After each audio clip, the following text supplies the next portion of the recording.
Olá, estudantes, sejam mais uma vez bem-vindos ao Se Liga na Educação. Eu sou a Débora, professora de Química, e hoje nós vamos começar o ciclo 3. Então, nós vamos dar continuidade ao conteúdo de orgânica. Então, hoje nós vamos ver as propriedades orgânicas, especificamente dos hidrocarbonetos. Bom, nesse ciclo, nós vamos ter, então, alguns encontros. Vamos ter, ao todo, 6 encontros. Nesses encontros, nós vamos ter, nessa aula, propriedades orgânicas e vamos trabalhar concomitante com a função hidrocarboneto. Vamos trabalhar também nas duas próximas aulas a nomenclatura desses hidrocarbonetos, que é essencial para que você consiga entender a nomenclatura de todas as demais funções. E depois vamos trabalhar as funções que são oxigenadas, com a presença de oxigênio, e as funções nitrogenadas, que é aquelas com presença de nitrogênio. Bom, os objetivos da aula de hoje, então, é justamente reconhecer as substâncias que apresentam as principais funções, no nosso caso, os hidrocarbonetos, entender como eles se classificam e como as suas estruturas contribuem para a sua propriedade. Bom, então os compostos orgânicos, eles possuem características peculiares e são identificados graças às suas propriedades físico-químicas. Então, gente, quando começou a catalogar a quantidade de substâncias orgânicas presentes no nosso organismo, na natureza, e com possibilidade de ser sintetizado em laboratório, obteve-se uma gama muito grande de substâncias. E os cientistas foram observando que algumas substâncias tinham propriedades muito similares. E eles foram agrupando essas propriedades similares, essas substâncias, e foram identificando, com o passar do tempo, as suas estruturas. Então, o que se observou é que essas características físicas e químicas provêm justamente dessa estrutura similar. Então, por isso foi dividido, então, essas substâncias no que chamamos de grupo funcional. O que seriam esses grupos funcionais, né? É justamente, então, essas substâncias que possuem características similares. Então, possuem estruturas similares. Por exemplo, aquelas que apresentam funções oxigenadas, vocês vão observar que, dependendo de onde está o oxigênio, como ele está ligado ao carbono, isso trará algum tipo de benefício ou alguma outra propriedade específica daquele grupo funcional. Bom, então hoje nós vamos estudar os hidrocarbonetos. Quem são eles? Hidrocarbonetos é toda substância formada apenas por carbono e hidrogênio. Então não existe nenhum átomo diferente de carbono e hidrogênio. Ele é subdividido, pode ser, subdividido em duas classes, os aromáticos e os alifáticos. Aromáticos vem justamente desse nome de aroma, porque a primeira estrutura estava ligada a uma substância com um tipo de aroma. Nós chamamos essas estruturas, que possuem núcleo aromático ou anel aromático. Esse anel aromático é uma estrutura com 6 carbonos, eu vou desenhá-la um pouco mais para frente, com 6 carbonos com ligações duplas em alguns carbonos. E nós temos ainda as cadeias alifáticas, que são todas as demais cadeias. Então, dentro dos hidrocarbonetos, nós temos uma classificação, que é alcanos, alcenos e alcinos, que depende da sua estrutura.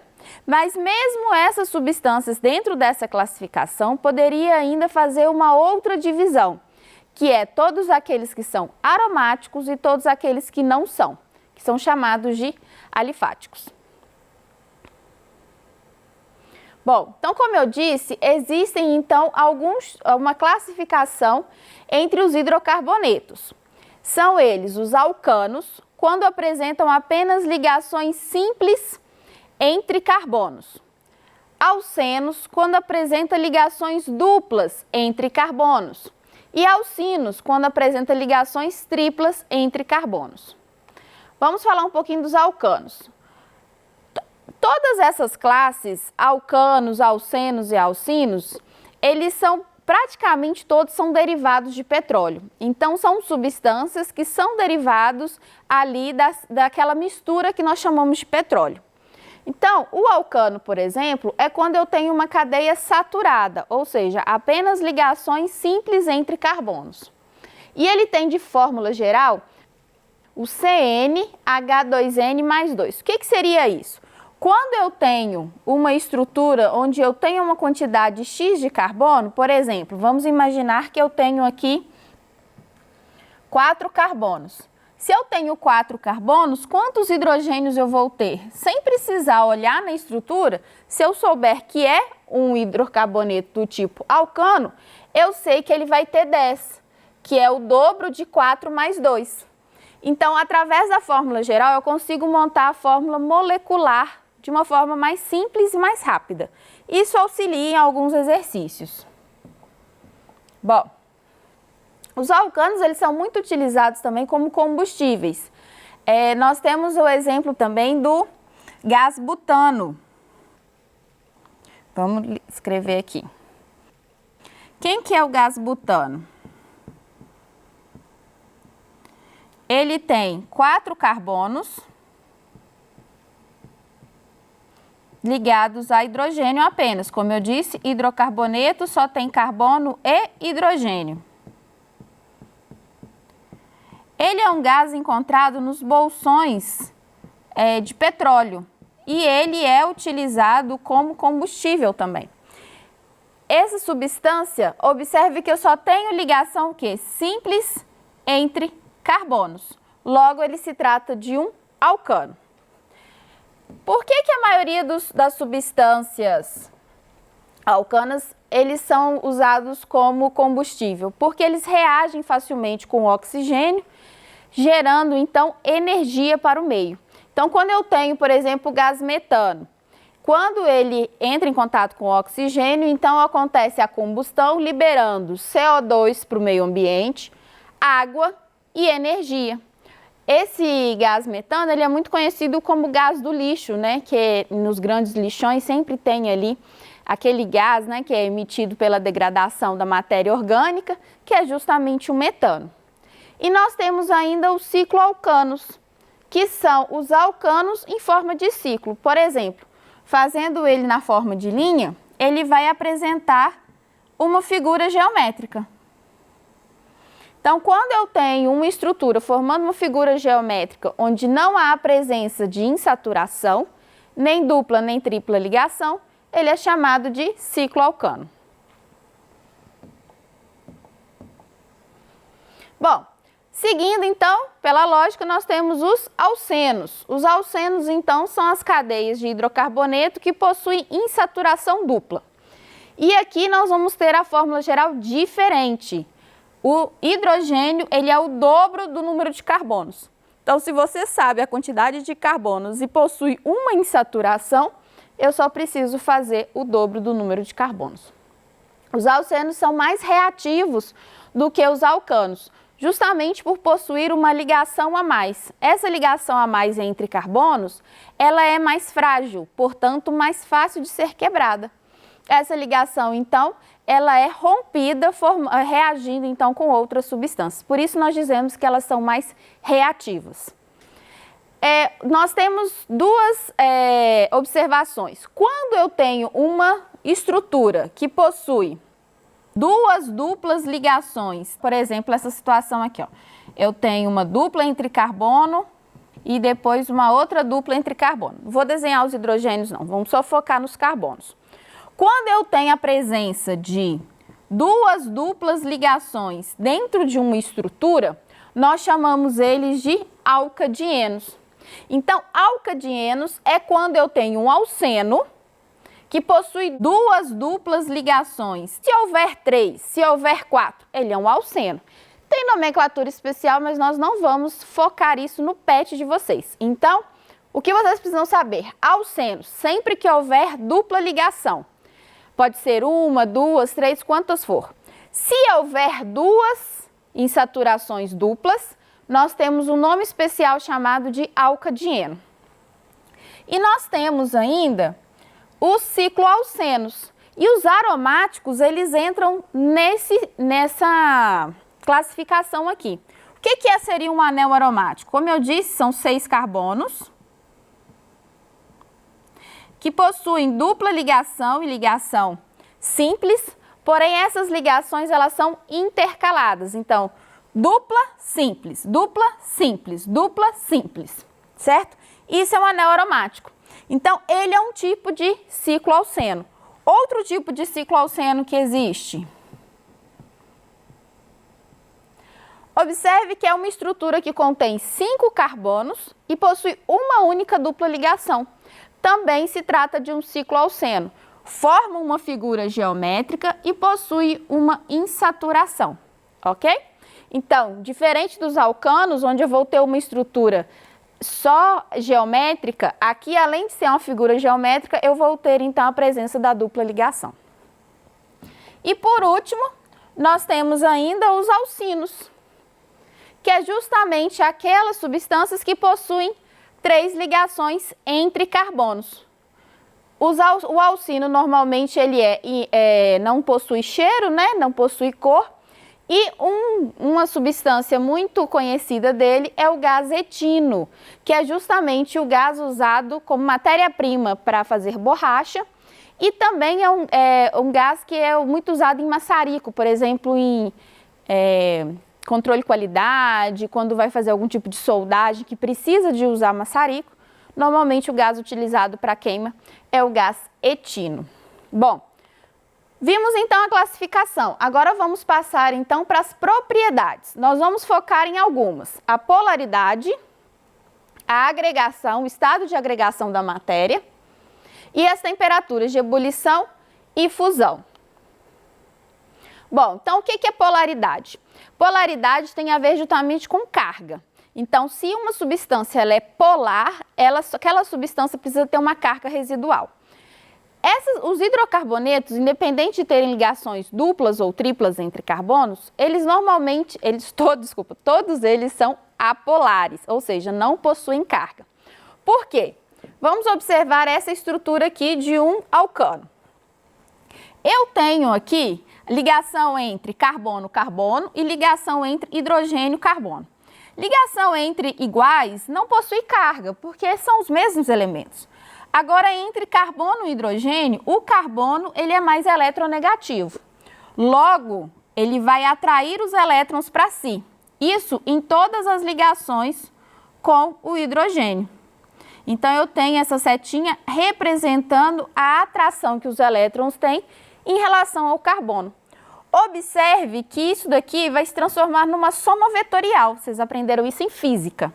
Então, eu consigo, anular, porque eles estão em sentidos opostos. Observe, então, que não sobra nenhum tipo de carga. Então, essa molécula aqui, ela não possui carga. O que vai acontecer? Imagina que essa aqui seja a molécula desenhada, tá? Vou representar ela por esse disco. E aqui eu tenho uma outra igualzinho. Como que elas vão se atrair? O que vai acontecer? Como os elétrons eles estão em constante movimento, ora os elétrons podem se concentrar em uma determinada parte da molécula.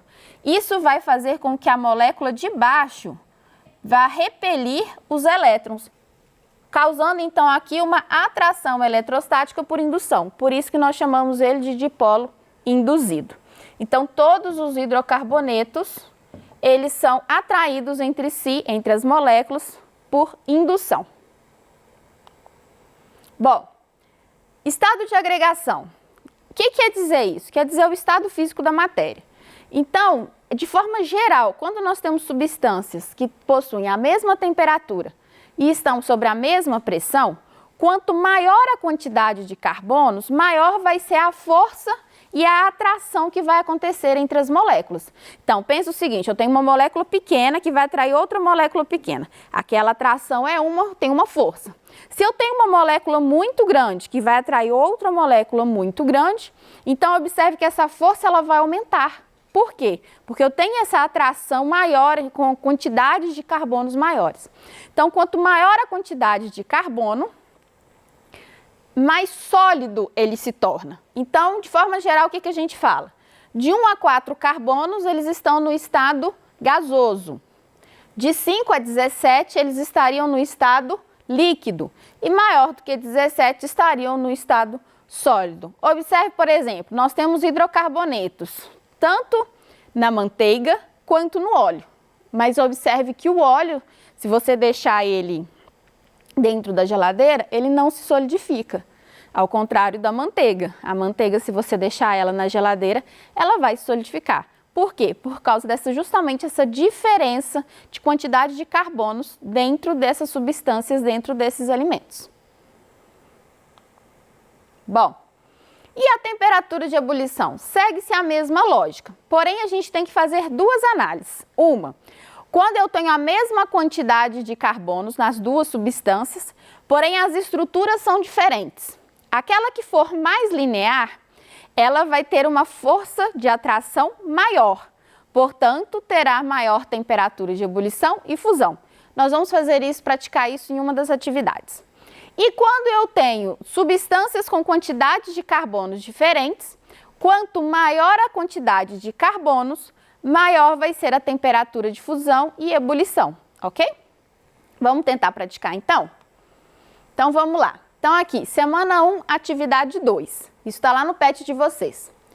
Embora tenham a mesma polaridade, a fórmula molecular dos hidrocarbonetos metilpropano, que está desenhado de vermelho, e o butano, que está desenhado de amarelo, apresentam diferentes valores de temperatura de ebulição. Ou seja, se tem diferentes temperaturas, alguma coisa vai fazer com que essa propriedade seja diferente. Indique o composto que apresenta ponto de ebulição mais elevado e justifique sua resposta. Então, eu representei eles novamente aqui. Então, vamos tentar representar essa estrutura? Se a gente pudesse circular só os carbonos dessa estrutura, como que ficaria essa estrutura? Essa daqui seria mais ou menos assim, né? Linear. E essa daqui? Ela seria mais ou menos assim, né? Porque existe o que nós vamos estudar mais tarde, uma ramificação aqui. Eles têm a mesma quantidade de carbonos? Bom, a gente precisa contar. Então, aqui nós vamos ter 4 carbonos e 10 hidrogênios. E do lado de cá? Vamos ter a mesma coisa. 4 carbonos e 10 hidrogênios. Se a quantidade de carbono é igual, se a quantidade de hidrogênio é igual, e a única coisa que difere é a estrutura, a forma como esses carbonos estão ligados, já fica aí uma dica para vocês. É justamente a estrutura que vai determinar se um ponto de fusão e ebulição é maior ou menor. Imagine que essa estrutura esteja ligada agora a uma outra estrutura igual a ela. Observe que eu vou conseguir fazer uma interação muito melhor nessa que é linear. Então, ou seja, a força aqui vai ser maior. E desse lado de cá, eu vou ter uma interação, olha só, mais forte em um pequeno espaço e mais fraca, ou seja, mais distante em outro espaço. Então, essa estrutura aqui, ela vai ter, então, maior temperatura de ebulição, ok? Porque ela é linear, portanto, elas têm essa proximidade. Isso torna a estrutura, então, muito mais, com a força de atração muito maior entre elas. Vamos fazer mais uma, ver se a gente consegue identificar aqui agora se essa estrutura é alcano, alceno ou alcino. Então, aqui eu tenho a estrutura e eu preciso determinar qual que é a classe dela. Então, a primeira coisa que eu tenho que ver é se existe insaturação. Existe. Isso daqui é uma ligação tripla. Se é uma ligação tripla, ele é, então, um alcino, ok? Então, na aula de hoje, o que nós conseguimos ver? Nós conseguimos entender que os hidrocarbonetos, eles são divididos, né, em classes diferentes. Nós temos, então, a classe dos alcanos, alcenos e alcinos, e são diferentes justamente se tem a presença de ligação simples, dupla ou tripla, ok? E vimos também as suas propriedades de acordo com as suas estruturas, certo? Bom, então é isso, a aula de hoje fica por aqui. Espero que vocês tenham aprendido. Se tiver alguma dúvida, pode mandar para os nossos canais de atendimento. Vai ser um prazer responder. E até mais!